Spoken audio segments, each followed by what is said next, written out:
વડોદરા શહેરના ભાયલી વિસ્તારમાં અવાવરૂ જગ્યા પર નવરાત્રીના બીજા નોરતે નરાધમોએ એક બાળકીને પોતાની હવસનો શિકાર બનાવ્યો હતો અને તેના પર બલાત્કાર આચર્યો હતો। વડોદરા ક્રાઇમ બ્રાન્ચની ટીમે તેઓને ગણતરીના કલાકોમાં જ ઝડપી પાડ્યા હતા। ત્યારબાદ આજે તેઓની મામલતદાર સામે ઓળખ પરેડ પણ કરાવી હતી અને ત્યારબાદ આજે આરોપીઓને રિમાન્ડ મેળવવા માટે પોલીસ દ્વારા ચુસ્ત બંદોબસ્ત સાથે કોર્ટમાં રજૂ કરવામાં આવ્યા હતા। આરોપીઓને રજૂ કરવામાં આવ્યા ત્યારે કોર્ટમાં તંગદિલીનો માહોલ જોવા મળ્યો હતો। સામૂહિક બળાત્કાર ગુજારનારા 3 નરાધમો પૈકી તેના 2 સાગરીતો મળી કુલ 5ની વડોદરા ક્રાઇમ બ્રાન્ચે ધરપકડ કરી હતી। ત્યારબાદ આજ રોજ તમામની ઓળખ પરેડ કરાવ્યા બાદ આજે પોલીસ રિમાન્ડ મેળવવા માટે કોર્ટમાં ચુસ્ત બંદોબસ્ત વચ્ચે રજૂ કરતા તંગદિલીભર્યો માહોલ જોવા મળ્યો હતો।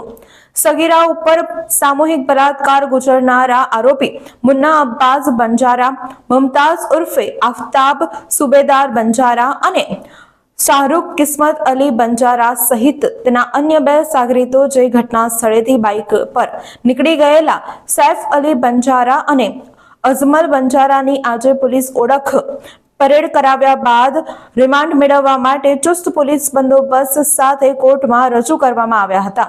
જ્યાં કોર્ટમાં લાવવાની સાથે જ રોષે ભરાયેલા વકીલોએ આરોપીઓને તપલી દાવ કરતા કોર્ટ પરિસરનો માહોલ તંગ બન્યો હતો। આરોપીઓને જોવા મોટી સંખ્યામાં વકીલો પણ હાજર રહ્યા હતા।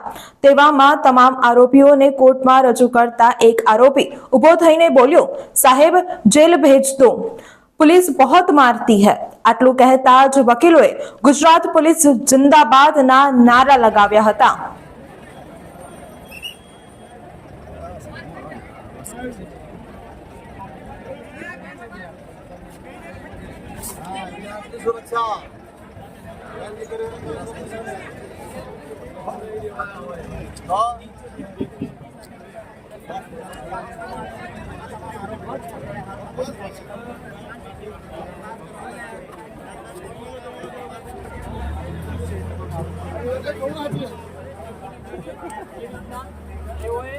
આખી ઘટનાને અંજામ આપ્યો હતો।